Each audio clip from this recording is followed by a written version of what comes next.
my consciousness purified by the words emanating from his lotus mouth. Attachment to his lotus feet is the perfection that fulfills all desires. He opens my darkened eyes and fills my heart with transcendental knowledge. He is my Lord, birth after birth. From him ecstatic prema emanates, by him ignorance is destroyed. The Vedic scriptures sing of his character. Our spiritual master is the ocean of mercy, the friend of the poor, and the Lord and master of the devotees. O Master, be merciful unto me. Give me the shade of your lotus feet. Your fame is spread all over the three worlds. We take shelter of your lotus feet. You are the friend of the most fallen. All glories to Srila Prabhupada, all glories to Gurudev. Srila Prabhupada ki.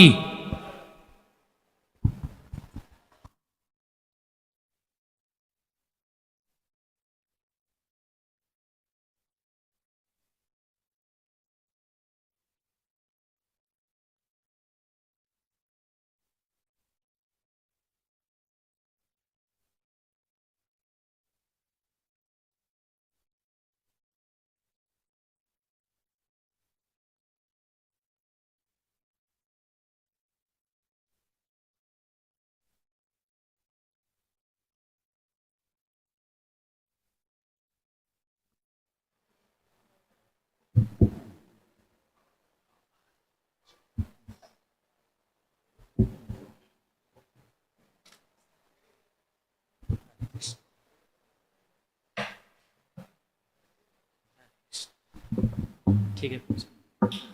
हरे कृष्णा। जय राधा माधव कुंज बिहारी, जय राधा माधव,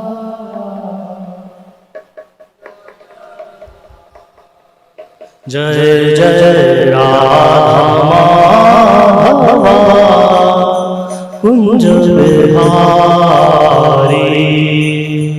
राधा माधव कुंज बिहारी। गोपी जन वल्लभा गिरिवरधारी, गोपी जन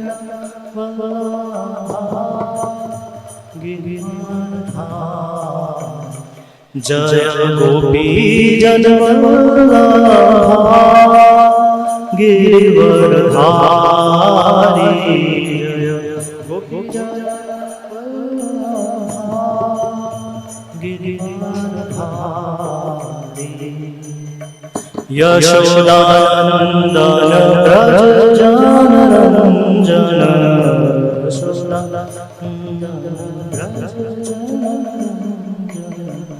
यशोदानंदन व्रज जनरंजन,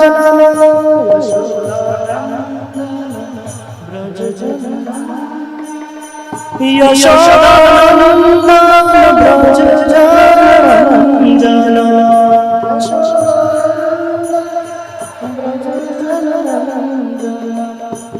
यशोदानंदन व्रज जनरंजन,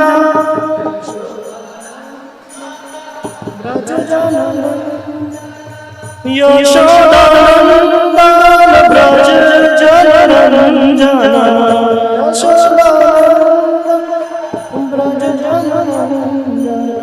यमुना तीरावनचारी, यमुना तीरावनचारी,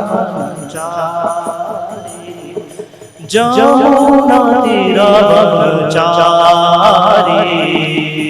यमुना तीरावनचारी। जय राधा माधव कुंज बिहारी, राधा माधव कुंज बिहारी। हरे कृष्णा कृष्ण कृष्ण हरे हरे, हरे राम राम राम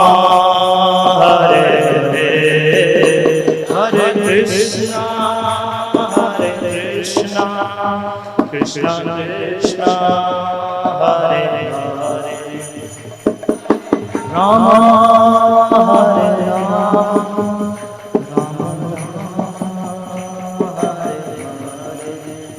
हरे कृष्णा कृष्णा कृष्णा हरे हरे हरे राम राम राम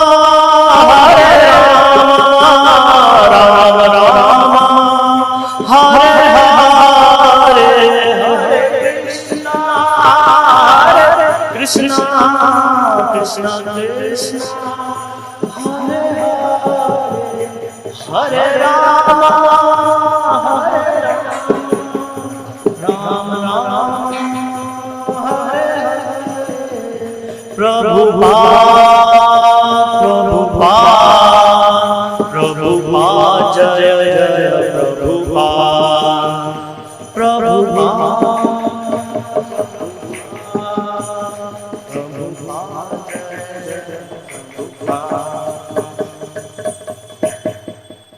हरे जय जय विष्णु परमहंस परिव्राजकाचार्य अष्टोत्तर शशि Srimad his divine grace Abhay Charanaravinda Bhakti Vedanta स्वामी शील प्रभुपाद की जय।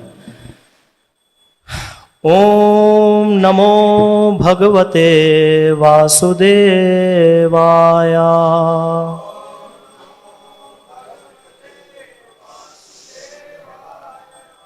ओम नमो भगवते वासुदेवाय।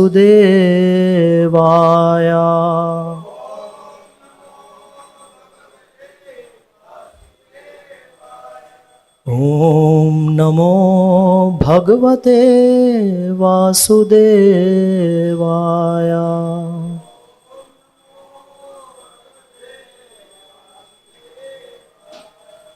हम सब एक साथ बोलेंगे। नारायणं नमस्कृत्य नरं चैव नरोत्तमं देवीं सरस्वतीं व्यासं ततो जायमुदीरयेत्।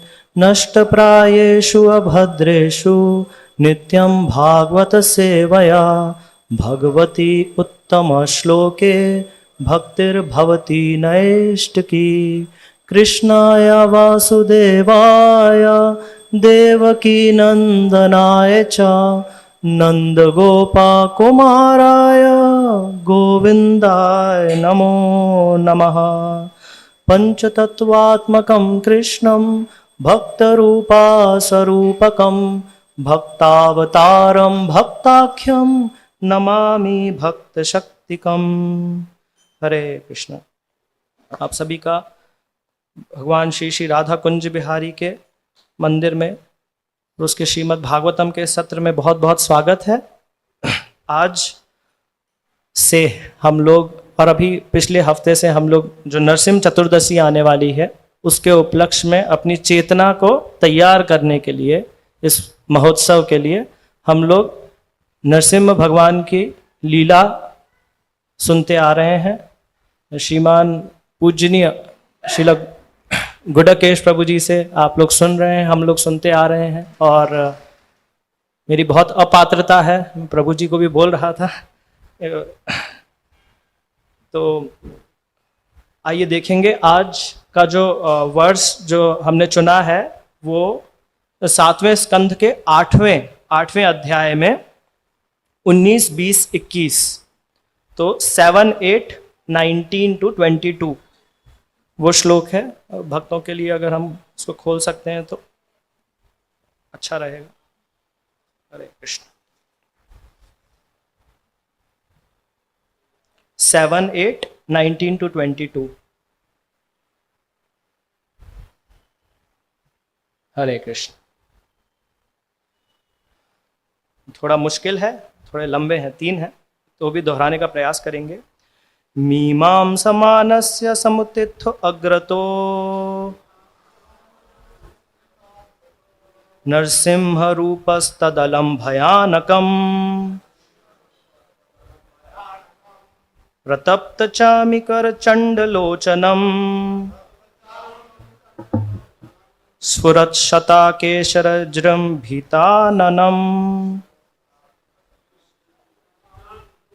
कराल दंश्रम करवाल चंचल शुरांत जिह्वं भ्रुकुटी मुखल्बनम स्तब्धोर्ध्वाकर्णं गिरिकन्दराद्भुत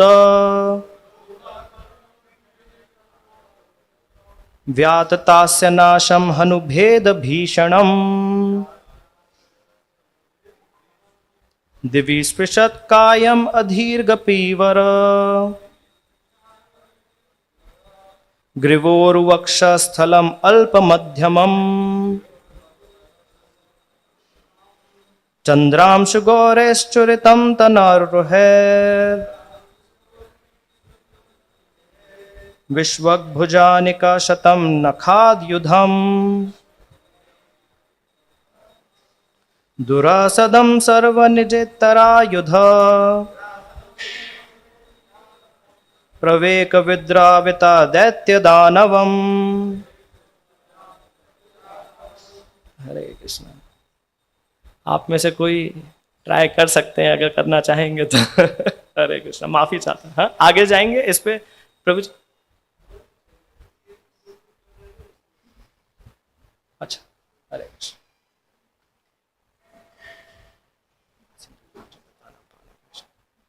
7, 8, 19 से 22 प्रभु जी।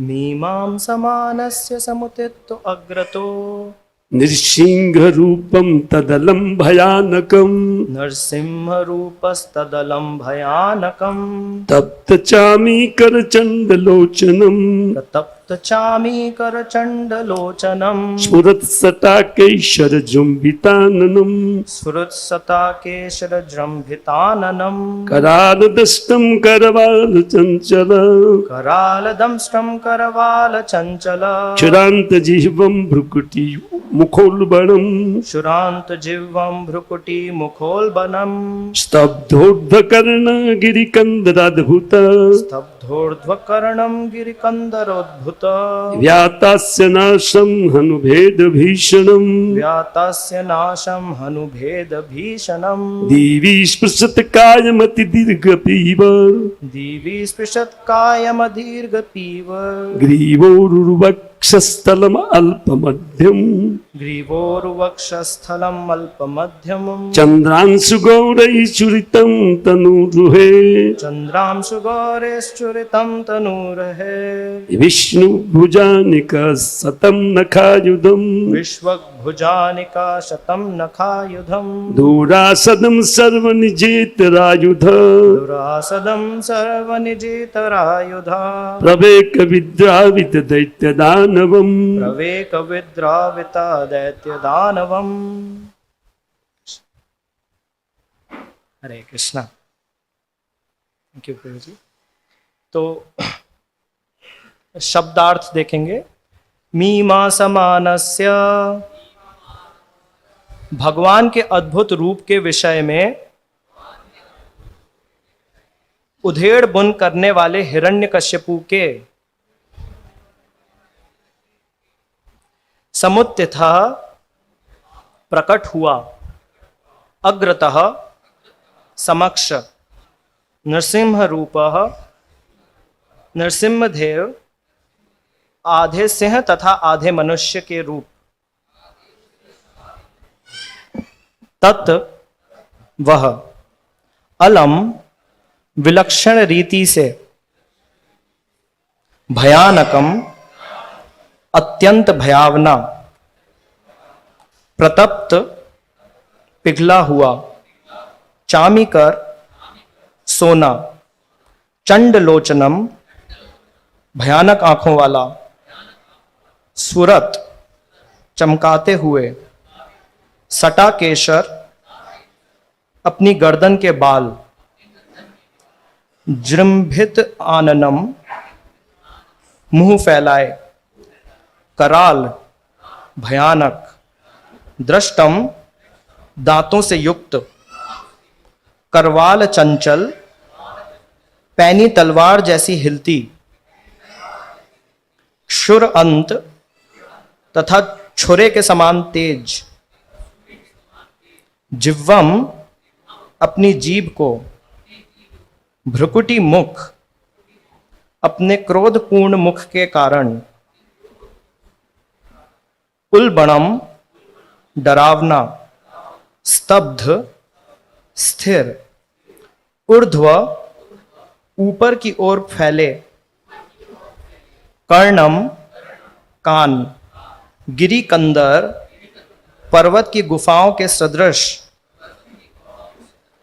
अद्भुत अत्यंत भयानक, व्यातास्य मुंह फैलाए, नासम तथा नथुने, हेनु भेद भीषणम जबड़े अलग होने से भय उत्पन्न करता, दिव्य स्पृशत आकाश को छूता हुआ, कायम शरीर, अदीर्घ लघु, पीवर मोटी, ग्रीव गर्दन, उरु चौड़ा, वक्षस्थलम सीना, अल्प छोटा, मध्यमम शरीर का मध्य भाग, चंद्र अंशु चंद्रमा की किरणों की तरह, गौरे है सफेद वर्ण के, छुरितम आवृत्तः तनुर है बालों से, विश्वक सभी दिशाओं में, भुज भुजाओं का, अनीक शतम 100 पंक्तियों वाला, नख नाखून, आयुधम घातक हथियार के रूप में, दुरासदम जीत पाना कठिन, सर्व समस्त, निज स्वयं, इतर तथा अन्य, आयुध हथियारों का, प्रवेक सर्वश्रेष्ठ हथियार के प्रयोग द्वारा, विद्रावित दौड़ने लगा, दैत्य असुरों, दानवम तथा धूर्तों नास्तिकों को। हरे कृष्ण। तो अनुवाद शिला भक्ति सिद्धांत सरस्वती भक्ति वेदांत स्वामी शिला प्रभुपाद द्वारा शिला भक्ति वेदांत स्वामी प्रभुपाद की जय। हिरण्यकशिपु ने अपने समक्ष खड़े नरसिम्ह देव के रूप को निश्चय करने के लिए भगवान के रूप को ध्यान से देखा। उनकी क्रुद्ध आंखों के कारण जो पिघले स्वर्ण से मिलती थीं, वह रूप अत्यंत भयानक लग रहा था। उनके चमकीले अयाल गर्दन के बाल उनके भयानक मुखमंडल के आकार को फैला रहे थे। उनके दांत मृत्यु जैसे भयानक थे। उनकी उस्तरे जैसी तीक्ष्ण जीभ लड़ाई में तलवार के समान इधर उधर चल रही थी। उनके कान खड़े तथा स्थिर थे और उनके नथुने तथा खुला मुख पर्वत की गुफा जैसे लग रहे थे। उनके जबड़े फैले हुए थे जिससे भय उत्पन्न हो रहा था और उनका समूचा शरीर आसमान को छू रहा था। उनकी गर्दन अत्यंत छोटी तथा मोटी थी। उनकी छाती चौड़ी थी तथा कमर पतली थी। उनके शरीर के रोएं चंद्रमा की किरणों के समान श्वेत लग रहे थे। उनकी भुजाएं चारों दिशाओं में फैले सैनिकों की टुकड़ियों से मिलती जुलती थी। जब वे असुरों, धूर्तों तथा नास्तिकों का अपने शंख, चक्र, गदा, कमल तथा अन्य प्राकृतिक अस्त्रों शस्त्रों से वध कर रहे थे। हरे कृष्णा।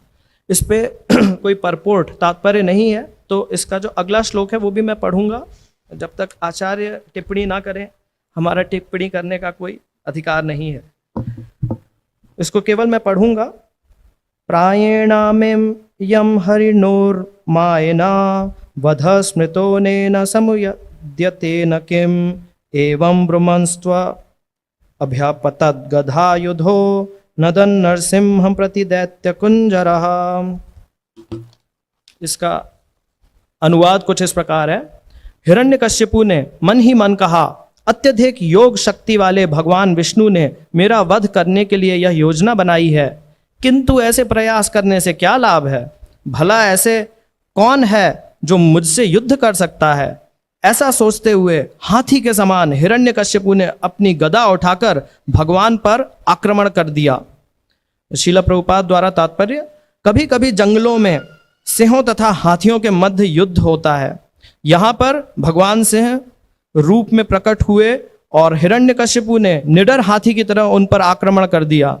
सामान्यतः हाथी सिंह से हार जाता है और अतएव इस श्लोक में दी गई उपमा युक्ति युक्त है। हरे कृष्णा। ओम अज्ञानतिमिरन्धस्य ज्ञानाञ्जनशलाकया चक्षुरुन्मीलितं येन तस्मै श्री गुरुवे नमः। श्री चैतन्य मनोभीष्टं स्थापितं येन भूतले स्वयं रूप कदा मह्यं ददाति स्वपदान्तिकं। वन्देऽहं श्रीगुरो श्रीयुतापदकमलं श्रीगुरून् वैष्णवांश्च श्रीरूपं साग्रजातां सहगणा ललिता श्रीरघुनाथान्वितं तं सजीवं साद्वैतं सावधूतं परिजनासहितं कृष्णचैतन्यदेवं श्रीराधा कृष्णपादान् सहगणा ललिता श्रीविशाखान्वितांश्च। हे कृष्णा करुणा सिन्धो दीनबन्धु जगत्पते गोपेशा गोपिकान्त राधाकान्ता नमोऽस्तुते। तप्त कांचन गौरंगी राधे वृंदावनेश्वरी वृषभानुसुते देवी प्रणमामि हरिप्रिये। नमो विष्णुपादाय कृष्णप्रेष्ठाय भूतले श्रीमते भक्तिवेदांत स्वामीति नामिने। नमस्ते सरस्वते देवे गौरवाणी प्रचारिणे निर्विशेष शून्यवादी पाश्चात्य देशतारिणे। जय श्री कृष्ण चैतन्य प्रभु नित्यानंदा श्री अद्वैत गदाधर श्रीवासादि गौर भक्तवृंदा। वांछा कल्पतरुभ्यश्च कृपा सिंधुभ्य एव च पतितानां पावनेभ्यो वैष्णवेभ्यो नमो नमः। हरे कृष्णा कृष्णा कृष्णा हरे हरे, हरे राम राम राम हरे हरे। हरे कृष्णा कृष्णा कृष्णा हरे हरे, हरे राम राम राम हरे हरे। मूकं करोति वाचालं पंगुं लंघयते गिरिं यत्कृपातमहं वन्दे श्रीगुरुं दीनतारणं परमानन्दं माधवं श्रीचैतन्य ईश्वरम्। हरे कृष्णा हरे कृष्णा। भी एक बार फिर से आप सभी से हाथ जोड़कर मैं आशीर्वाद की प्रार्थना करूंगा, जिससे मैं श्रीमद् भागवतम की कुछ सेवा कर सकूं। हरे कृष्णा।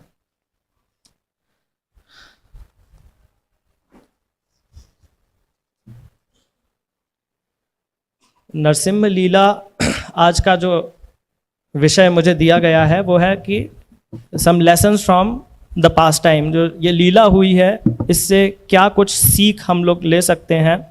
तो जो नरसिंह लीला जो है उसकी शुरुआत तो दरअसल सृष्टि की शुरुआत से ही होती है। तो भगवान ने पहले ये ब्रह्मांड बनाया और उस ब्रह्मांड में फिर गर्भोदक्षाई विष्णु के अवतार में खुद एंटर कर गए। जो ब्रह्मांड है उसमें नीचे गर्भोदका सागर है, उसमें स्थित हो गए, लेट गए और तब उनकी नाभि से जो कमल निकला उसमें ब्रह्मा जी का जन्म हुआ। ब्रह्मा जी की स्थिति थी मैं कौन हूँ, कहाँ हूँ, क्या हो रहा है। तो ब्रह्मा जी को तब तप से सुनाई दिया। ब्रह्मा जी ने तपस्या करनी शुरू करी, तपस्या करी, लाखों करोड़ों साल तक तपस्या करी। उसके बाद में फिर विसर्ग शुरू हुआ। विसर्ग शुरू हुआ तो अभी जीवात्माएं जो हैं वो कैसे संसार में जन्म लेंगी, तो अपने मन से चतुष्कुमारों को जन्म दिया। लेकिन चतुष्कुमारों ने आध्यात्मिक ज्ञान की महिमा को समझकर ब्रह्मचर्य, आजीवन ब्रह्मचर्य का पालन किया और उसका प्रण लिया, और इसके बाद में फिर और ब्रह्मा जी के पुत्र आने शुरू हुए। उनके शरीर से कई कई बड़ी विशेष विशेष व्यक्तित्व आए। उसके बाद में स्वयंभुव मनु और मारीची, ये दो पुत्रों के बारे में कहेंगे। तो जो स्वयंभुव मनु थे उनका विवाह हुआ शत्रुपा से, और उनके जो पुत्रियां हुई उसमें से प्रसूति जो थी उनका विवाह दक्ष से हुआ। उनकी जो 12 बेटियां हुई उसमें दीति और अदिति थी। इस तरफ जो मारीची थे, मारीची की भी कला, उमा, समधुति, धर्म और धर्मव्रत बोल के जो पत्नियां थीं, उसमें से कला जो थी उनसे कश्यप मुनि हुए, और कश्यप मुनि का विवाह दीति और अदिति से हुआ। कश्यप मुनि का दीति और अदिति से जो विवाह हुआ उसमें जो संतानें आई दीति से, वो सबसे पहले कौन थे? हिरण्यकश्यपु और हिरण्याक्ष। हिरण्यकश्यपु और हिरण्याक्ष, क्योंकि उनका जन्म जो था, उसके पहले जो मिलन था माता पिता का, वो सही समय पे नहीं हुआ था, इसलिए इस सृष्टि के, इस संसार के सबसे पहले असुर बने हिरण्यकश्यपु और हिरण्याक्ष, है ना। तो ऐसा हिरण्याक्ष जो थे खूब उपद्रवी थे। तो उपद्रवी थे तो छोटे बच्चे तो क्या, छोटी हल्की फुल्की कुछ मस्ती करते हैं, कुछ तोड़ दिया ऐसा, फिर अभी कुछ बड़ा कुछ तोड़ दिया, अगर टीवी तोड़ दिया, वॉशिंग मशीन तोड़ दिया, तो फिर पापा आते हैं। तो वैसा हिरण्याक्ष जो है, हिरण्याक्ष ने तो लेके पूरा पृथ्वी माता को ही उठा के और गर्भोदका सागर में फेंक दिया। और दोनों के नाम में हिरण्य आता है। हिरण्य का मतलब होता है सोना। तो दोनों को सोना जो होता है वो बहुत अच्छा लगता था, और कश्यपु मतलब होता है सॉफ्ट बेड, शीला प्रभुपाद बताते हैं। तो हिरण्याक्ष जो थे इनको भी सोना जो है वो बहुत अच्छा लगता है। और जो पहले के जो स्कंद आते हैं उसमें हमने देखा है कि वो पृथ्वी के अंदर से सोना निकालना उसको अच्छा लगता था, और पृथ्वी के जो कोर है एकदम अंदर, वहां पे बहुत सोना है, तो उसको निकालने से क्या होगा, शीला प्रभुपाद बताते हैं कि ये जो फ्लोट करता है, पृथ्वी जो है वो चल रही है, उसके लिए ये मेटल्स का होना बहुत जरूरी है। लेकिन उसने निकाल लिया तो बैलेंस बिगड़ गया पूरा और पृथ्वी गिरी। तब फिर वराहदेव आए। वराहदेव ने क्या कहते हैं, हिरण्याक्ष का वध किया। अब यहाँ पे हिरण्यकश्यपु जो उनके भाई थे, उन्होंने जब परिवार विलाप कर रहा था, जय श्री श्री राधा कुंज बिहारी भगवान की जय, जय श्री श्री गौर निताय की जय, शीला प्रभुपाद की जय, हरे कृष्ण।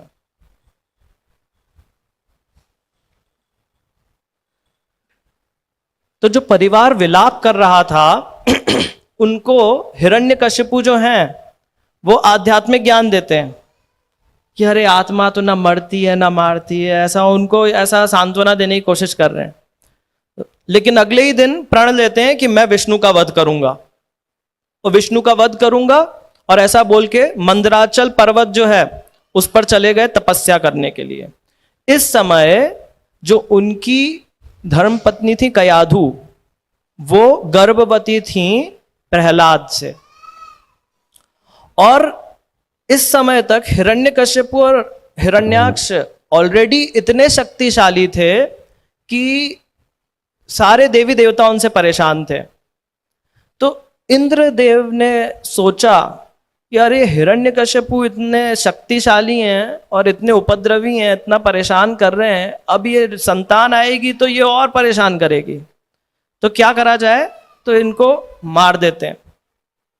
इनको मार देते हैं तो कैसे मारेंगे, तो कयाधु को हम लोग ले जाएंगे अपने साथ में स्वर्ग में, और जैसे ही वो पुत्र होगा वो पुत्र को हम लोग वध कर देंगे।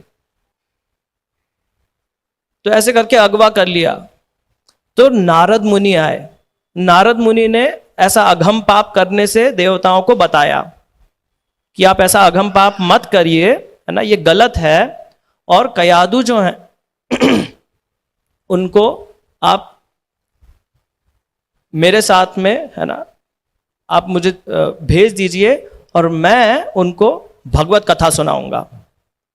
तो जो सबसे पहला हमारा क्या कहते हैं आज का जो मैंने एक लेसन आया वो नारद मुनि से आया कि नारद मुनि के सामने अब ये था कि उन्होंने बोला अभी देखिए मैं आपको गारंटी दे रहा हूं कि ये जो पुत्र होगा कयाधु का ये असुर नहीं बनेगा, इसका हृदय परिवर्तन जो है, इसमें जो बदलाव है वो हम कर देंगे। तो अगर हम अपने जीवन में देखें तो हमें भी एक अपने अंदर एक बदलाव लाने की आवश्यकता है, क्योंकि अगर मेरे जीवन का लक्ष्य भगवत प्राप्ति है तो मुझे कुछ करना पड़ेगा उसके लिए। अभी मेरी चेतना में अगर भगवान नहीं है तो कैसे मेरी चेतना में भगवान आ सकते हैं, कैसे मेरा स्वभाव बदल सकता है। अभी मेरा स्वभाव कैसा है, अभी मेरा स्वभाव जो है वो सुख भोगने का है। जो भी होता है पहले मन आता है कि वो हमारे लिए है क्या, छोटे से बचपन से होता है। जो अन्नमय कोश के कारण बच्चा जैसे ही होता है, अब देखेंगे उसको जो भी उसके हाथ में देंगे वो सबसे पहले मुंह में डालता है, चाबी भी दिया तो मुंह में डालता है, खाना मुंह में डालता है। क्यों? क्योंकि वो भोग की जो वृत्ति होती है वो बच्चों में बहुत ही सामान्य रूप से दिखती है ना। और इससे बदल के होना क्या चाहिए कि जो भी मेरे सामने आए, मेरे मन में आए कि कैसे मैं इसको भगवान की सेवा में अर्पण कर सकता हूं। तो एक बदलाव लाने की जरूरत है। तो ऐसा बताया गया है जो शुद्धिकरण जो होता है, शुद्धिकरण के लिए संस्कार बहुत ही महत्वपूर्ण होते हैं।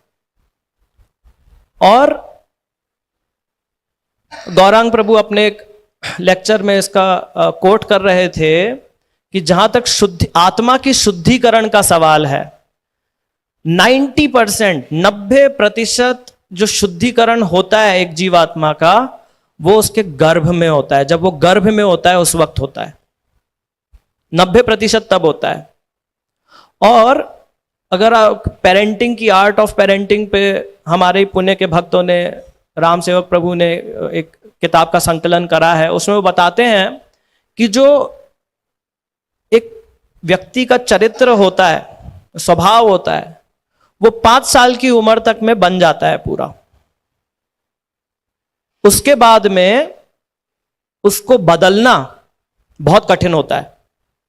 और यह भी बताया गया कि 5 साल तक बच्चे को ट्रेनिंग नहीं देनी चाहिए उसको केवल प्रेम देना चाहिए। 5 से 13 में तो ट्रेनिंग होती है, लेकिन बच्चों में आप देखेंगे कि वो सीख रहे होते हैं, लेकिन वो कानों से नहीं सीख रहे होते हैं, वो आंखों से आचरण देख के सीख रहे होते हैं, है ना।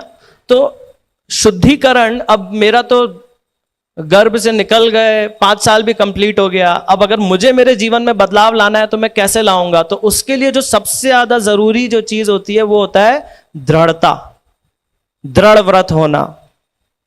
भगवान कहते हैं, व्यवसायत्मिका बुद्धि कहते हैं, आगे भी दृढ़ व्रत भी कहते हैं कि मुझे अपने अंदर एक सकारात्मक बदलाव लाना है। ये इच्छा बहुत प्रबल होनी चाहिए। अगर ये इच्छा प्रबल नहीं होगी तो आप देखेंगे यही बस एक डिफरेंस है हिरण्यकश्यप में और प्रहलाद में। सबसे जरूरी जो है लेसन जो है हमारा वो ये है कि हमारे अंदर एक दृढ़ इच्छा होनी चाहिए अपने आप को बदलने की, तब तक जब तक भगवत प्राप्ति नहीं हो जाती। कुछ भक्त होंगे वो कह सकते हैं कि जब मैं भगवान के सामने खड़ा होता हूं तो मुझे कुछ भाव नहीं आता है, कोई भाव नहीं आता है अंदर। तो हमें पता होना चाहिए उस स्थिति में कि हमें अपने अंदर ऐसे बदलाव लाने पड़ेंगे, उतना श्रवण करना पड़ेगा और उस पर सोचना पड़ेगा, विचार करना पड़ेगा, जिससे धीरे धीरे मेरा सेवा भाव बढ़े, भक्तों के प्रति सेवा भाव बढ़े और उससे फिर भगवान की कृपा से, गुरु की कृपा से थोड़ा सा थोड़ी सी प्रीति आए, एक थोड़ा सा फेवरेबल मेरा हृदय बने, सकारात्मक बदलाव आए। और उनके लिए जिनको थोड़ा सा कुछ भाव आता है उनके लिए तीव्र और मेरा तीव्र हो, मेरी जो भगवान के प्रति जो प्रीति की इच्छा है वो और तीव्र हो। तो दोनों में बदलाव की जरूरत तो है ही। जब तक भगवत प्राप्ति नहीं होती तब तक बदलाव की जरूरत है। तो फिर सबसे बड़ा प्रश्न आता है कि इंसान में बदलाव कैसे आता है, कैसे इंसान बदलता है। माता पिता जो होते हैं वो बच्चे पे चिल्लाते हैं, ऐसा नहीं करो वैसा करो, उन्हें लगता है चिल्ला के बदलेगा, टीचर भी चिल्लाते हैं या मारते हैं, हाँ, पुलिस उठा के जेल में डाल देती है। तो एक जो भी अगर कुछ उपद्रव मचा रहे हैं वो रुक जाता है, कोई क्राइम कर रहा है रुक जाता है। लेकिन हृदय परिवर्तन कैसे होगा, है ना?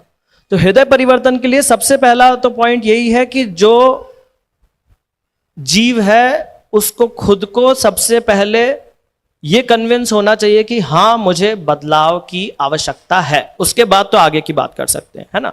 तो जो तीसरा पॉइंट आता है वो आता है फिर कि मन जो होता है, मन को अभ्यास की जरूरत होती है। मन अगर आपका बुद्धि से आप कन्विंस भी हो गए, आपने मान लिया कि हाँ ऐसा करना चाहिए, अभ्यास कुछ कोई चीज है हाँ वो करनी चाहिए, मन को जब तक अभ्यास में नहीं डालेंगे तब तक वो उसको अमल नहीं कर पाएगा। इसे साधना कहते हैं। साधना का अर्थ क्या है? शाब्दिक अर्थ भी यही है कि मैं किसी स्थिति में पहुंचना चाहता हूं, वो स्थिति तक मैं पहुंचा नहीं हूं, उसके लिए मैं अभ्यास कर रहा हूं, तो मैं साध रहा हूं, उसको दिन प्रतिदिन साध रहा हूं, उसे साधना कहते हैं। और अगर मैंने उसको साध लिया तो उसे साधु कहते हैं। साधु मतलब जिसकी साधना परफेक्ट हो गई है ना? तो साधना कैसे आएगी, कैसे हमारे अंदर वो उत्साह बढ़ेगा भक्ति की प्रति? तो भक्तों का संग होना चाहिए। अब भक्तों के संग में भी जैसा कि आप जानते हैं, एक तो सत्संग होता है, कुसंग होता है। सत्संग भक्तों के साथ में, कुसंग अभक्तों के साथ में या भौतिक प्रवृत्ति के लोगों के साथ में। लेकिन मेरी मानसिकता के हिसाब से भी मैं इतना पतित हो सकता हूं कि मैं भक्तों के साथ भी कुसंग करता हूं।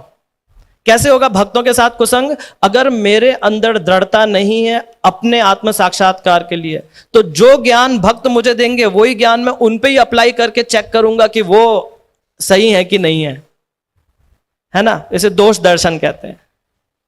दोष दर्शन होगा, फिर दोष देखेंगे। तो भक्तों के साथ में सत्संग का अर्थ है कि जहां जहां आपकी भक्ति बढ़ रही है, आपकी श्रद्धा बढ़ रही है, हमें ऐसे चीजों का ज्यादा देखना चाहिए भक्तों में, उससे प्रेरणा लेनी चाहिए। वो सत्संग है ना? तो सबसे पहले जरूरी है मेरे अंदर दृढ़ता कि मुझे भगवत प्राप्ति करनी है, फिर साधना अभ्यास, उसके बाद में सत्संग, और इन सब के ऊपर जो आता है वो आता है किसी शुद्ध भक्त का संग। शुद्ध भक्त का संग ऐसा होता है आपके अंदर दृढ़ता हो नहीं हो, आपको इच्छा है नहीं है, आप तो कहीं थे एरोप्लेन में, एयर होस्टेस थे, शीला प्रभुपाद थे, वो बाहर के लोगों में ऐसा ज्यादा वो कुछ एटिकेट्स इतना होता नहीं है। तो शीला प्रभुपाद के हाथ में मुरमुरा था, वो प्रसाद ग्रहण कर रहे थे, वो एक एयर होस्टेस आई, ऐसे उसमें झपट्टा मारा, ऐसे उठा के खा गई, बोली बहुत बढ़िया है और चली गई। तो ये एक भक्त बता रहे थे कि ऐसा तो इनको भी मिली होगी, कृपा मिली होगी शीला प्रभुपाद की। क्यों? क्योंकि ये तो अज्ञात सुकृति हो गई। हाँ, शुद्ध भक्त का महा मिल गया और पता भी नहीं है कौन है, तो नाम अपराध भी नहीं है। वो एक क्या कहते हैं, जो स्वार्थ भावना होती है, हमें तो पता होता है कि अरे शुद्ध भक्त है, इनका मिला तो मेरा भला होगा, तो वैसा कुछ स्वार्थ भाव भी नहीं है। तो इतना निष्काम, इतना आभास में जिसे कहते हैं ना, उसमें हो गया। वो साउथ अमेरिका में अपने इस्कॉन के भक्त जाते थे प्रचार करने के लिए, तो वहां पे किसी कोने किनारे के गांव में वो गए ऐसा बुक वितरण करने के लिए, किताब वितरण करने के लिए। एक जगह दरवाजा खटखटाया तो अंदर देखा सब राधा कृष्णा प्रभुपाद सारा फोटो लगा, बोले आओ आओ आओ। तो देखा वो माता जी थी जिन्होंने वो कुछ साल पहले प्लेन में वो शीला प्रभुपाद के उससे मुरमुरा खा लिया था। कोई संग नहीं था, पूरे उनके गांव में कुछ नहीं था, लेकिन वो भक्त बन गई, 16 माला करती थी, शीला प्रभुपाद की किताब पढ़ती थी, शीला प्रभुपाद की जय। तो ये महिमा है। शुद्ध भक्तों का संग अगर मिल जाता है तो बदलाव ऐसे ही हो जाता है ना? हरे कृष्णा। तो दोनों ही एक्सट्रीम केस हैं, दोनों में ही बहुत कृपा की जरूरत है। किसी को ऐसी भगवत कृपा मिल जाए, भागवत कृपा मिल जाए, और या फिर यहाँ पे कि फिर से ये भी, चाहे गर्भ में हो, चाहे 5 साल तक का हो, और चाहे किसी शुद्ध भक्त से कृपा मिले, इसमें हम कुछ नहीं कर सकते। हम कहाँ कर सकते हैं? हम साधना में और संग में ही कर सकते हैं, है ना? और इन दोनों से ज्यादा जरूरी अपने अंदर वो भाव होना कि मुझे अपने अंदर निरंतर सकारात्मक बदलाव लाना है ना। तो वापस कहानी पे आते हैं, लीला पे। नारद मुनि जो थे उन्होंने भगवत कथा कही और प्रहलाद महाराज जो थे वो भगवान के एकदम शुद्ध भक्त बन के उनका जन्म हुआ। इधर मंदराचल पर्वत पे हमारे हिरण्यकश्यप जी जो थे वो लगे हुए थे तपस्या करने में। साधना का अर्थ भी तपस्या ही होता है। साधना में अगर आप आराम से बैठे हैं, आराम से चल रहा है, सब लड्डू खा रहे हैं और उसके बाद भी सोच रहे भगवत प्राप्ति है, तो नहीं होगा। बस ऐसा हो रहा है हमारे लिए कि हमें तपस्या करने का एक बहुत अच्छा एक आपको रोज प्रतिदिन एक अवसर मिल रहा है। लेकिन तपस्या के बिना प्रगति नहीं हो सकती, तपस्या के बिना प्रगति नहीं हो सकती, है ना। भगवत गीता के 3 अध्याय के में 15वां श्लोक में भी भगवान कहते हैं कि जो पूरा, मुझे इंग्लिश का ही याद है उसका, कि entire transcendence exist in the acts of sacrifice, कि जो पूरा जो मार्ग है, आध्यात्म का मार्ग है, वो सेक्रीफाइस, चाहे उसको त्याग कह लीजिए, तपस्या कह लीजिए, यज्ञ कह लीजिए, उसके रास्ते से ही जाना है और कोई दूसरा मार्ग नहीं है। बिना तपस्या करे भगवत प्राप्ति नहीं हो सकती, है ना। उसके बारे में आगे मैं और थोड़ा सा चर्चा करूंगा तो वो और क्लियर हो जाएगा। लेकिन अभी हिरण्यकश्यप जो हैं, हिरण्यकश्यप जो थे ये आ गए बहुत, इनको वो आप जानते ही हैं क्या कहते हैं, इतना तपस्या करा कि ब्रह्मा जी प्रकट हुए। ब्रह्मा जी ने प्रकट होने के बाद में इन्होंने उनसे वरदान मांगा, ना अंदर मरू ना बाहर मरू, ना दिन में ना रात में, ना अस्त्र से ना शस्त्र से, ना है ना नर से ना इससे जानवरों से, है ना। वो सब बोल दिया, एकदम आके पूरे शक्तिशाली बन के आ गए और फिर सबको परेशान करना शुरू कर दिया, है ना। और तब उन्हें पता चला कि प्रहलाद महाराज जो हैं ये तो विष्णु जी के भक्त बन गए हैं। अभी विष्णु जी के भक्त बन गए हैं तो उनको खूब बुरा भला बोलते थे, ठीक है।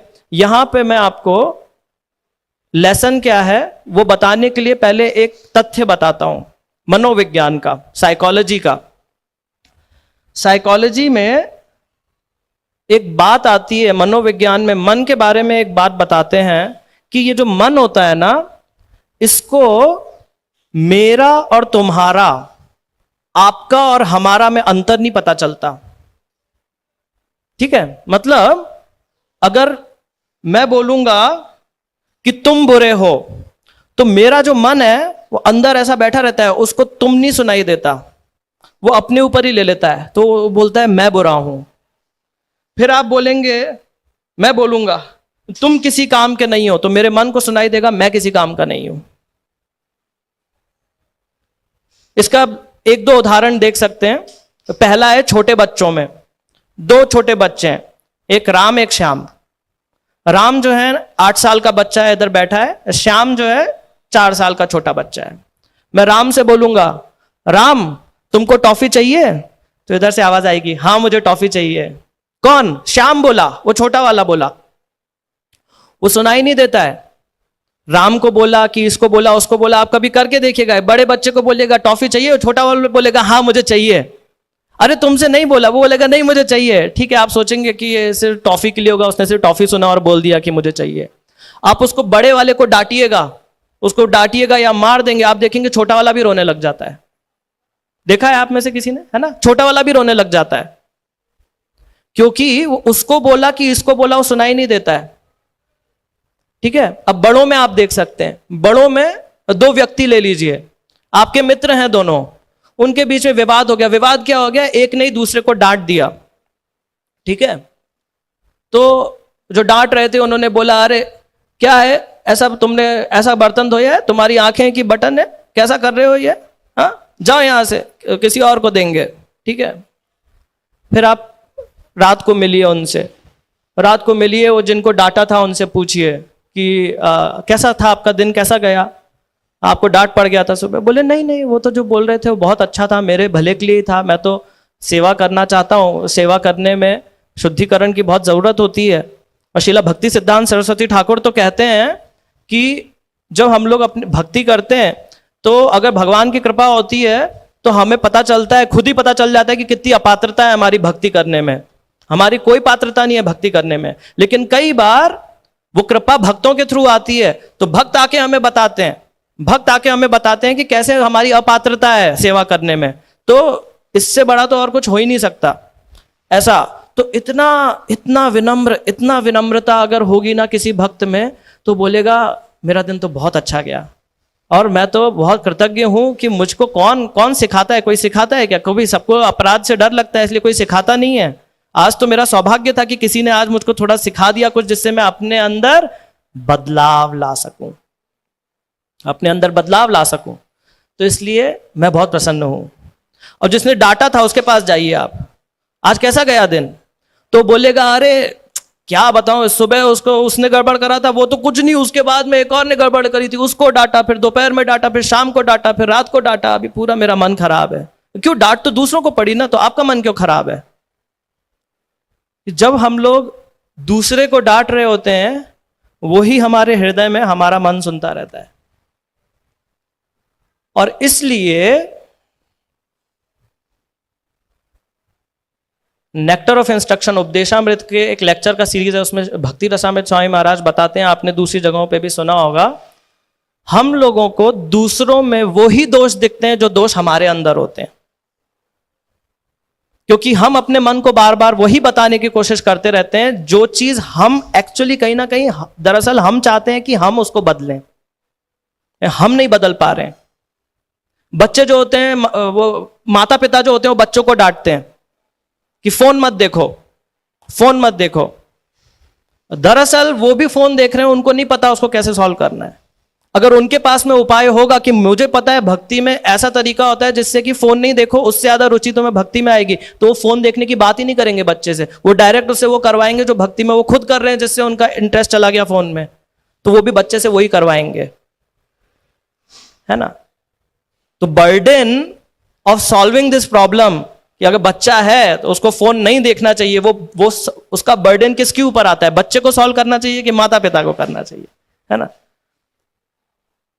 जो कर सकते होंगे उनके बच्चे वो सॉल्व कर रहे होंगे, मैं नहीं कर सकता हूं तो मुझे नहीं पता है ना। इसलिए हमारे अंदर जो दोष होते हैं हम उसी को दूसरों में देखते हैं। हमारे पास में सॉल्यूशन होगा तो आप उसको बोलोगे ही नहीं, आप कभी किसी के जाके किसी की बुराई भी नहीं करोगे कि अरे पता है छोटा सा बच्चा है उसको ABCD लिखना भी नहीं आता, ऐसा कोई निंदा नहीं करेगा, क्योंकि आपको ABCD लिखना आता है, आप उसको सिखा भी सकते हो, है ना। हरे कृष्ण। तो अगर उस हिसाब से अगर आप हिरण्यकश्यप की मनोस्थिति देखेंगे तो हम लोगों को जैसे प्यास लगती है, जिसको पानी, अगर पानी बनाए तो भगवान ने प्यास बनाई है, वैसे ही हर जीवात्मा में एक प्यास होती है शरण लेने की भी, लेकिन वो भगवान की शरण नहीं ले पा रहा था, अटका हुआ था कहीं ना कहीं पे, उसके हृदय में ये था ना, इसलिए वो चाहता था सब लोग उसकी शरण लें, वो सब पे वो चिल्लाता था शरण लो, वो अपने मन को बताना चाह रहा है लेकिन ले नहीं पा रहा था, है ना। पूरा कितना आप सोचिए उसको भगवान को लेके कितना उसका था, हम में से किसमें इतना दृढ़ संकल्प है कि कितनी तपस्या करने के लिए तैयार है, किसके लिए कर रहे हैं? भगवान के लिए कर रहे हैं। बस थोड़ा सा भाव में पूरा ऐसा पलट गया है, लेकिन उसकी दृढ़ता और प्रहलाद की दृढ़ता एकदम पिता और पुत्र जैसी है ना, जैसी दृढ़ता पिता में थी वैसी दृढ़ता प्रहलाद में भी थी, है ना। हरे कृष्णा। तो हिरण्यकश्यपु जो है ये ऐसे शैतान बच्चे थे, कई बार जो शैतान बच्चे होते हैं ना, वो जानबूझ के, जिनको अपने पेरेंट्स से अटेंशन नहीं मिलता है, वो जानबूझ के हंगामा करते हैं कि पापा आएंगे। कई बार ज्यादा जैसे, अब कहना नहीं चाहता मैं, लेकिन जो जैसे बिजनेस में कई बार इंसान बहुत सुबह से शाम तक बिजी हो जाता है, तो ऐसा देखा जाता है प्रायः कि फिर उनका जो बच्चा होता है ना वो थोड़ा उद्दंड बन जाता है, फिर उसको डांटते हैं 20-25 साल बाद में, तो ऐसा फिल्मी डायलॉग आता है कि आपने कभी ध्यान नहीं दिया मुझ पे, तो इतना सारा वो क्यों कर रहे हैं जिससे कि पिता का ध्यान मिले, है ना। वो हिरण्यकशिपु तो सफल भी हो गए, पिता आ गए लेकिन वो सफल नहीं हुए। हिरण्यकशिपु के उद्दंडता को पनिश करने के लिए नहीं आए थे भगवान आए थे प्रहलाद महाराज के प्रेम के लिए, है ना। ऐसा मस्ती करेंगे तो भगवान को आने की जरूरत नहीं है, वो तो बहुत सारे तरीकों से ये सब बिजनेस अगर करना है तो फिर विष्णु जी आके वो कर्म और गुणों से ही कर देते हैं, है ना। उसके लिए तो 100 अलग तरीके हैं, भगवान को आने की जरूरत नहीं है। लेकिन परम पूज्य गोपाल कृष्ण गोस्वामी महाराज, अब मुझे याद नहीं भागवतम का लेक्चर था या भगवत गीता का ही था, उसमें जो 10वां चैप्टर आता है भगवत गीता का, भगवान के ऐश्वर्य, उसमें ऐसा प्रसंग में बोलते हैं, तो परम पूज्य गोपाल कृष्ण गोस्वामी महाराज से मैंने सुना है, वो कहते हैं कि जो जीव आत्माएं जो यहाँ पे अटकी हुई हैं संसार में, उनकी एक ही परेशानी है कि वो भगवान के ऐश्वर्य को, भगवान की महिमा को, भगवान की कृपा को ठीक तरीके से जानते नहीं है। अगर हम भगवान की कृपा को जान लेंगे, अगर हम जान लेंगे कितना ज्यादा भगवान हमसे ऑलरेडी प्रेम करते हैं, तो कुछ रुकेगा ही नहीं, हम लोग कहीं भी नहीं रुकेंगे, कहीं नहीं अटकेंगे। हमें फिर भगवान के अलावा और कुछ चाहिए भी नहीं होगा, और केवल श्रवणम करना होगा हमें। ठीक है, श्रवणम के बारे में फिर से बात करेंगे, थोड़ा अभी आगे बढ़ते हैं। तो यहाँ पे फिर प्रहलाद जो थे अनन्य भक्त बने, और इसलिए फिर काफी बड़ा सेटअप था हिरण्यकश्यपु का। उन्होंने गए टीचर्स के पास में, बोले षंड अमरका, षंड अमरका को बोला कि इनको थोड़ा सा थोड़ा इनको पढ़ाइए, मस्ती कर रहा है बच्चा। तो टीचर्स को जाके कंप्लेन करते हैं ना, बच्चा शैतान हो गया है, तो ऐसा वो षंड अमरका के पास में गए। तो षंड अमरका जो है, इन्होंने प्रहलाद को बताना शुरू करा कैसे दूसरों को एक्सप्लॉइट करना चाहिए, कैसे है ना, कहते हैं तमाम तरह की कुरीतियां बतानी शुरू करी उन्होंने। तो यहाँ पे भी एक बहुत बड़ा लेसन आता है, एक बहुत बड़ा लेसन है यहाँ पे कि हम लोग को जैसे कभी अगर कोई राक्षस या असुर ऐसा बोलते थे, तो वो ऐसा टीवी सीरियल में कोई देखा होगा तो ऐसा लगता है बड़े बड़े दांतों वाला होगा, ऐसा भयानक सा ऐसा। लेकिन फिर आप भगवत गीता पढ़ेंगे, और भगवत गीता में जो सुर और असुर की प्रवृत्तियां बताई गई हैं चैप्टर 16 वो पढ़ेंगे, तो आप देखेंगे आधे से ज़्यादा जो असुर की प्रवृत्तियां हैं वो हम में, आज के इंसान में है, सारी कूट कूट के भरी हुई हैं, सारी आसुरिक प्रवृत्तियां, है ना। तो यहाँ पे मुझे कुछ चीज़ों को देखकर व्यक्तिगत रूप से दुख इसलिए हुआ क्योंकि बाहर की दुनिया में तो देखते हैं, लेकिन जो कुरीतियां हैं जो षंड अमरका ने पढ़ाई थी, वैसी कुरीतियां हमें भी पाई मैंने। ठीक है, तो अब हम लोगों ने तो ABCD सुना है। ABCD आध्यात्म में आपने सुना होगा, A से एसोसिएशन, B से बुक्स, C से चैंटिंग, D से डाइट। ठीक है, अब मुझे आश्चर्य हुआ कि मैंने मंदिर के प्रांगण में ये ABCD सुना जो मैं बताने जा रहा हूँ। एक आध में उसका भूल भी गया, और मैं याद भी नहीं करना चाहता था और जाके पता भी नहीं करना चाहता था, लेकिन मुझको एक बता रहे थे मेरे परिचित कि नौकरी करते हैं, कस्टमर के साथ काम करते हैं, तो कस्टमर को अभी क्या कई बार मेरे पास में उत्तर नहीं होता है, ठीक है, या देर लग रही है, कुछ परेशानी आ रही है। बेसिकली कर्म योग कर्मसु कौशलम नहीं है ना, क्योंकि आध्यात्म के सिद्धांतों को पढ़ा लेकिन जीवन में उतारा नहीं। तब फिर क्या होता है, तो उन्होंने बोला ए मतलब अवॉइड करो।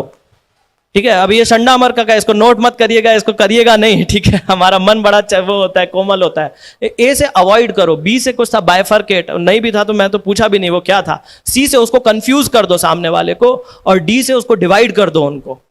तो ऐसे उन्होंने मुझे 4 तरह की कुरीतियां बताई जो वो करते हैं आज की तारीख में उन लोगों के साथ में जहां से रोटी आ रही है हमारे घर की। ठीक है, मुझे 2-3 दिन तक बहुत दुख हुआ इसको सोच के कि हम लोग भक्ति, कई बार भक्ति भी जब करते हैं तो हम उसमें भक्ति के सिद्धांतों का पालन नहीं करते हैं। तब मैंने देखा, बाहर था मैं कुछ वर्षों के लिए बाहर, कैसे होता है ना, इतने सारे भक्त नहीं होते हैं, तो ऐसा जो आया 1-1.5 साल में ही उसको भी मैनेजमेंट में बिठा देते हैं कई बार। तो मैंने देखा मैनेजमेंट में, मंदिर के मैनेजमेंट में आधे से ज्यादा परेशानी जो मैनेजमेंट को सॉल्व करनी पड़ती है वो उनका भक्ति से और भक्ति के सिद्धांतों से कुछ लेना देना नहीं होता है। भक्ति का सबसे पहला सिद्धांत है अमानित्वम, हम्बल, ह्यूमिलिटी, विनम्रता। विनम्रता होगी तो 99% तो प्रॉब्लम ही नहीं होगी, है ना। वो प्रॉब्लम्स आधे से ज्यादा आती है क्योंकि भक्ति में भी हम भक्ति के सिद्धांतों को फॉलो नहीं करते हैं। बाहर की दुनिया को तो छोड़ ही दीजिए, है ना। हरे कृष्णा। तो फिर कैसे होता है कि अभी भक्ति के सिद्धांतों को कोने में रख दीजिए। अभी तो षंड अमरका है ना, वो फिर कॉर्पोरेट में अगर कोई 15 साल कम करके आया है, मैनेजर है, बड़ा आदमी है, तो उसको बुलाते हैं कि आप हमारे मंदिर को भी संभालिए। तो वहां पे कॉर्पोरेट में भी तमाम तरह की कुरीतियां होती हैं।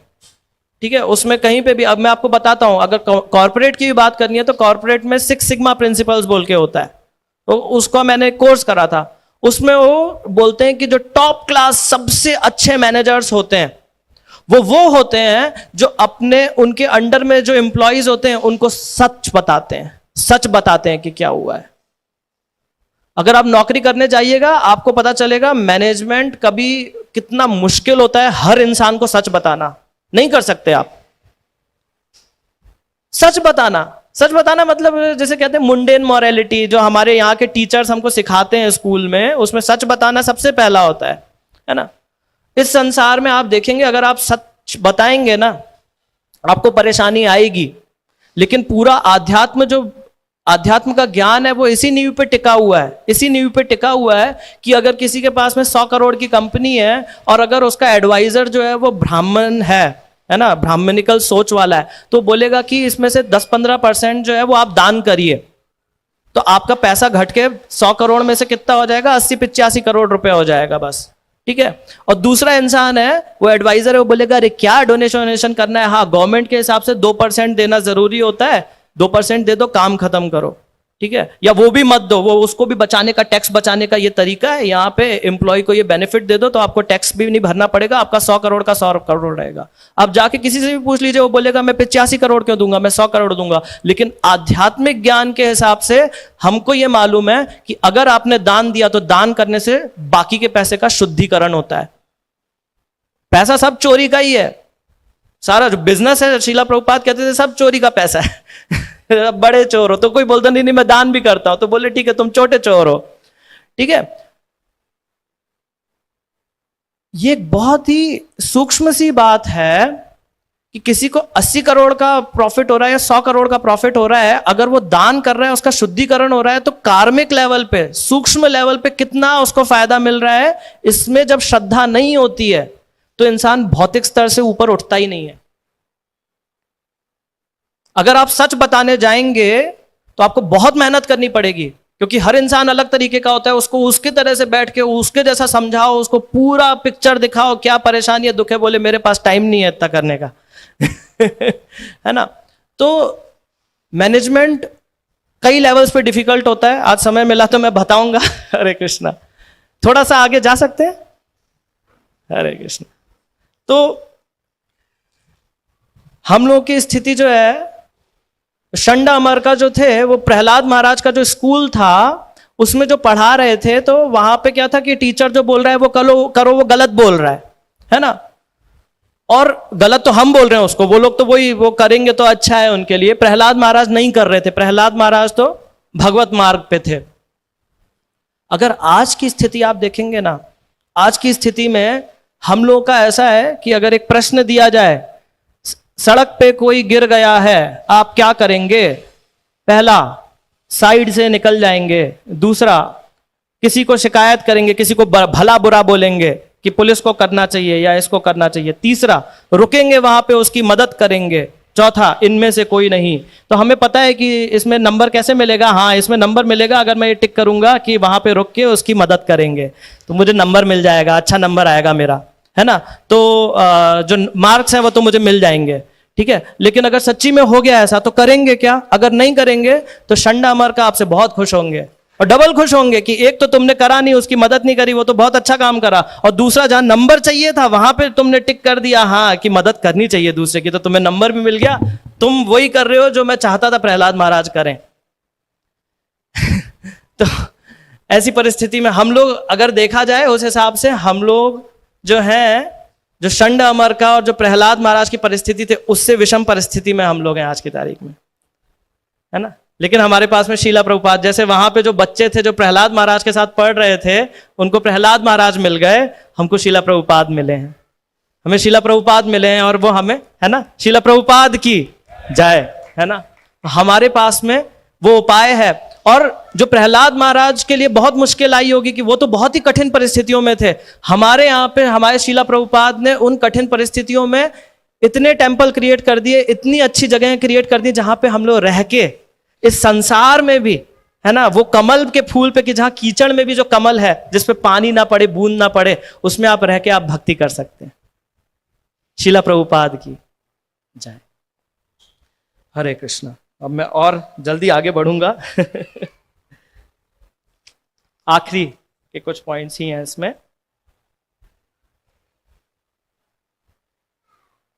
हरे कृष्णा। कम से कम कई बार ये प्रश्न आता है कि अरे अगर मैं भक्ति के सिद्धांतों का पालन करूंगा, विनम्रता का पालन करूंगा, तो लोग तो मुझे कुचल देंगे। हाँ, तो शायद ये सही है, और शायद मैं नहीं कहूंगा, मैं इससे मैं निजी रूप से उससे सहमत नहीं हूं ऐसे विचार से, लेकिन मैं बाहर की दुनिया की नहीं बात करूंगा। कम से कम भक्तों के बीच में हमारे अंदर यह भाव नहीं होना चाहिए कि अगर मैं विनम्र बन गया तो क्या होगा। एक अंग्रेजी का वो लोग टर्म यूज करते हैं, FOMO, fear of missing out. Fear of missing out मतलब क्या होता है कि बच्चा जो है, कई बच्चे होते हैं वो रात को देर तक सोते नहीं है, जब तक मम्मी पापा नहीं सो गए तब तक सोते नहीं है। क्यों नहीं सोते हैं? क्योंकि उनमें एक डर होता है कि मुझसे, मेरा से कुछ छूट ना जाए, कुछ मतलब जबरदस्त घर में हुआ, कुछ बहुत बढ़िया हुआ और मेरा छूट गया, तो उनको नींद नहीं आती है। उसे बोलते हैं फियर ऑफ मिसिंग आउट। तो सोते नहीं है, जब तक मम्मी पापा नहीं सो जाएंगे, सब नहीं सो जाएंगे, तब जाके सोएगा बच्चा, ठीक है। लेकिन ये फियर ऑफ मिसिंग आउट हम में सब में होता है। आप सड़क पे जाएंगे, आपको ट्रैफिक में दिख जाएगा, वो एक ऐसा बड़ा सा ट्रक है, वो ऐसा पलटने की कोशिश कर रहा है, वो पलटने की कोशिश कर रहा है, अगर उसको जगह मिल जाएगी तो वो ऐसे मुड़ जाएगा, ऐसे चला जाएगा, 15 सेकंड या 10 सेकंड आपको रुकना पड़ेगा, तो चला जाएगा, ट्रैफिक चल देगा। नहीं नहीं नहीं नहीं, मैं अगर 15 सेकंड लेट हो गया तो कितना सारा पहाड़ टूट जाएगा। इतनी सी जगह में से 1 2 3 4 5 6 गाड़ियां निकल जाती है, छोटी छोटी छोटी, जिसको मौका मिलता है। क्योंकि वो 15 सेकंड, आप सोचिए 15 सेकंड से कितना फर्क पड़ता होगा, आप जहां भी जाते हैं वहां पे। तो हर इंसान को अपने जीवन में वो एक फियर ऑफ मिसिंग आउट इतना होता है, जैसे वो एक एम्बुलेंस से ज्यादा जल्दी हर जगह हमेशा मुझे होती है जाने की। मैं जानता नहीं आप में से कितने लोगों ने ऐसा क्या कहते हैं अनुभव किया होगा, लेकिन ये फियर ऑफ मिसिंग आउट होता है लोगों में, जिसके कारण हमारे अंदर वो शांति आती नहीं है। उसका अगर आपको उपाय चाहिए तो उसका उपाय है थोड़ा सा सत्व में आके जहां भी जाना है वहां पे थोड़ा जल्दी जाए, क्योंकि सत्व में आने से ही दूसरी सत्व की एक्टिविटीज को किया जा सकता है। मैं उदाहरण देता हूं, मैंने बचपन से भक्ति में आने से पहले भगवान की कृपा से कोशिश करी है, जहां भी जाना है वहां आधे पौन घंटे पहले जाओ। 7 बजे स्कूल है, 6:30 बजे पहुंच जाने का होता ऐसा। तो कोई कहीं पे मुझे इसका अभी बालाजी का महानाट्य हुआ था, उसकी सेवा के लिए जाना था, मैं 20 मिनट पहले निकला। वो जगह मेरे घर से 5 मिनट दूर थी, मतलब मैं 15 मिनट पहले पहुंचूंगा।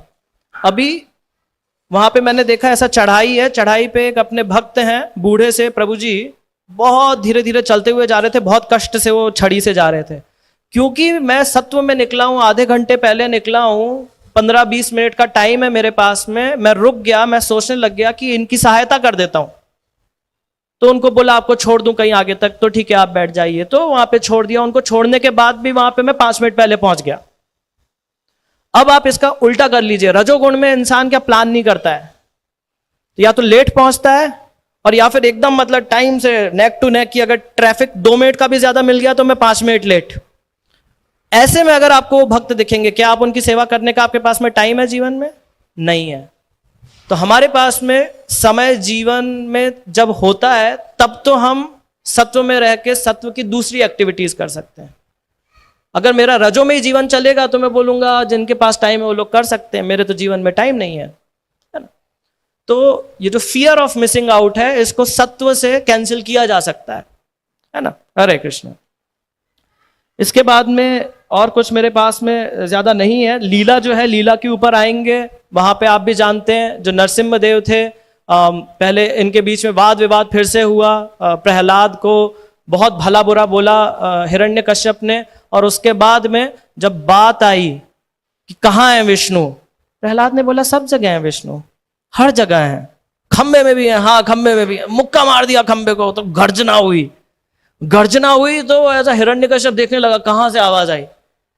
तब फिर वहां से भगवान प्रकट हुए। जब भगवान प्रकट हुए तो ये श्लोक फिर आया है कि फिर उसने भगवान को देखना शुरू करा, है ना, भगवान को देखना शुरू करा, और उनके पूरे उनके रूप का वर्णन आया है।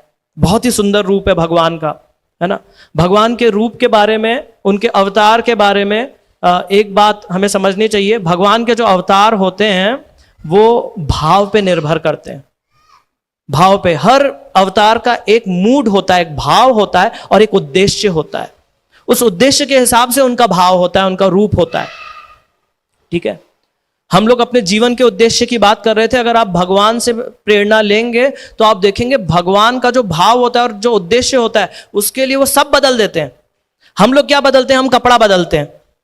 हमें ऑफिस जाना है, हम कपड़ा बदल लेते हैं, ऑफिस चले जाते हैं।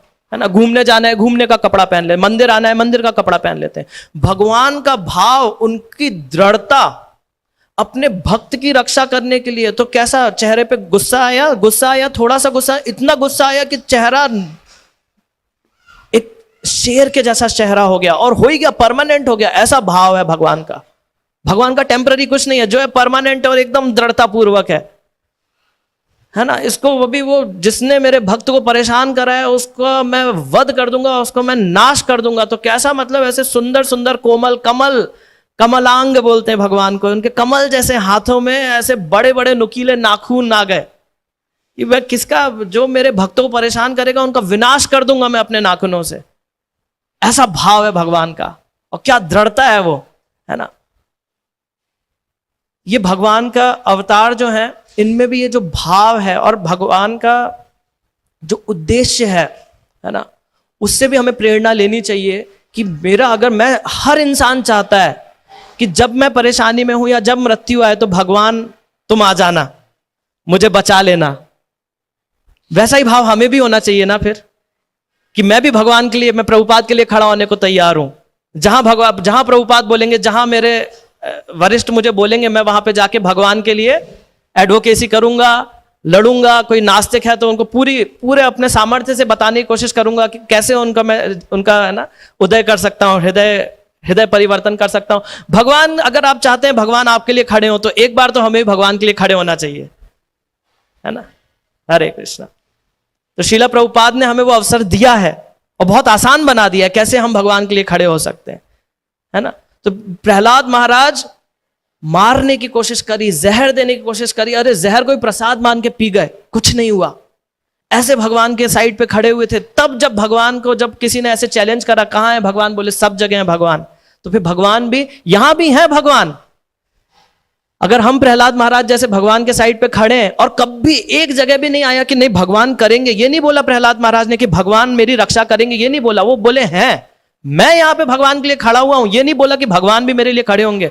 उतना वैसा आशा भी नहीं था, न धनम न जन्म न आश्लिष्यवा पाद्रताम पिनस्तुमाम आदर्शनान मर्म हतम करो था यथा तथा व विदधा तो लंपटो। जैसे भी रखोगे भगवान, मैं आपके लिए खड़ा हूं। जब भक्त ऐसे अनन्य भक्ति करता है तो फिर भगवान खंबा तोड़ के भी निकल आते हैं उसके लिए। नरसिम्हदेव भगवान की जय। हरे कृष्णा। तो बस मेरा आखिरी यहाँ पे यही पॉइंट है कि हम लोग, मैंने बोल दिया है लेकिन मैं फिर से बोलूंगा इसको, जो प्रहलाद महाराज के जो मित्र थे, उनका सौभाग्य था कि उनको प्रहलाद महाराज से हरि कथा सुनने का अवसर मिला, और हमें श्रीला प्रभुपाद के द्वारा, ये इस्कॉन के द्वारा इतने सारे वरिष्ठ भक्तों से सुनने का अवसर मिला है। मेरे अंदर जितनी दृढ़ता आई है वो सब यहाँ पे मेरे पूजनीय गुड़केश प्रभु बैठे हुए हैं, उनके चरणों से और उनके ही लेक्चर सुन सुन के आई है। उन्हीं के आशीर्वाद से मैं जो कुछ बोल पाया हूँ यहाँ पे, और कोई त्रुटि हो तो वो मेरे अंदर ही है जिसको मुझे सुधारना है। तो एक आखिरी बस मैं आपको बात जो आज साझा करना चाहता हूँ वो है कि भक्त का डेली बिजनेस क्या होता है, उसका रोज का काम क्या है। अभी तो ठीक है, हम कई सारी चीजें करते हैं और उसमें हमारी इच्छा है भगवत धाम चले जाएंगे। भगवत धाम जाने के बाद भी, है ना, तो जैसे सांस चलती रहती है, यहाँ पे सांस चलती रहती है, लेकिन आप सिर्फ ऐसा क्या कर रहे हो, बैठ के सांस ले रहा हूं, ऐसा नहीं है। सांस चलती रहती है, उसके बाद में हम दुनिया भर के कार्य करते हैं। तो हरिनाम जो है, हरिनाम गोलोकेर प्रेमाधन, हरिनाम संकीर्तन, तो हरिनाम तो चलता ही रहता है पूरे समय, राइट। लेकिन उसके बाद में हमारी एक्टिविटी क्या है, तो हमारी एक्टिविटी जो कि आप देखेंगे सदियों से चलती आई है वैदिक सभ्यता में, वो है श्रवण की। जो भी हमारे पूरे वर्ण आश्रम में किसी भी, आप जो भी वर्ण था, जो भी आश्रम था, जो भी करते थे, वो सब से अपने आप को फ्री करके शाम को पेड़ के नीचे आके बैठेंगे, और जो बड़े बूढ़े वरिष्ठ होते थे वो कथा सुनाते थे। ये हमारा मूल स्वभाव है।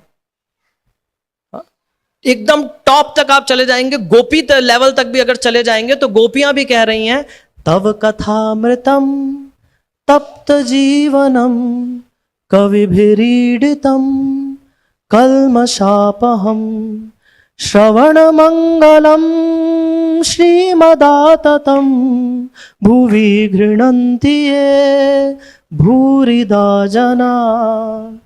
हरे कृष्णा। श्रवणमंगलम, गोपियां भी जो कुछ उनका था सब सेवा सब करके बाद में आके श्रवण मंगलम, बैठ के भगवान की कथा सुनने का, है ना। कृष्ण प्रेम नित्य सिद्ध, कृष्ण प्रेम साध्य कबू नय, श्रवण आदि शुद्ध चित्त करय उदय, है ना। श्रवण ही है, श्रवण ही आधार है, आज भी है, वहां भी रहेगा। और ये श्रवण का जो हमको अवसर दिया है, शीला प्रभुपाद ने दिया है, हिज होलीनेस परम पूज्य गोपाल कृष्ण गोस्वामी महाराज और उनके जो अभी कंटेम्प्रेरी जो उनके गॉड ब्रदर्स हैं, हमारा परम सौभाग्य है कि वो और उनके वरिष्ठ भक्त आज भी हमारे साथ में हैं और उसका हम अधिक से अधिक लाभ उठा के अपना जीवन सफल कर सकें इस नरसिम्हा चतुर्दशी पर। यही मेरी आप सबके लिए और खुद के लिए ये प्रार्थना है। हरे कृष्णा। हरे कृष्ण। आप सबसे बहुत बहुत क्षमा चाहता हूँ, थोड़ा समय से ऊपर गया, आपको प्रसाद से दूर रखा है, उसके लिए बहुत बहुत फिर से एक बार क्षमा का याची हूँ। और कोई भी अगर टिप्पणी प्रभु जी से हो तो कहीं अगर सुधार हो सकता है तो मैं आपसे बात करूंगा फिर से। हरे कृष्ण। कोई प्रश्न है तो निजी रूप से बाद में हम लोग बात कर सकते हैं। हरे कृष्णा। ग्रंथराज श्रीमद् भागवतम की जय, शीला प्रभुपाद की जय। नेता गौर प्रेमानंद। हरि हरि।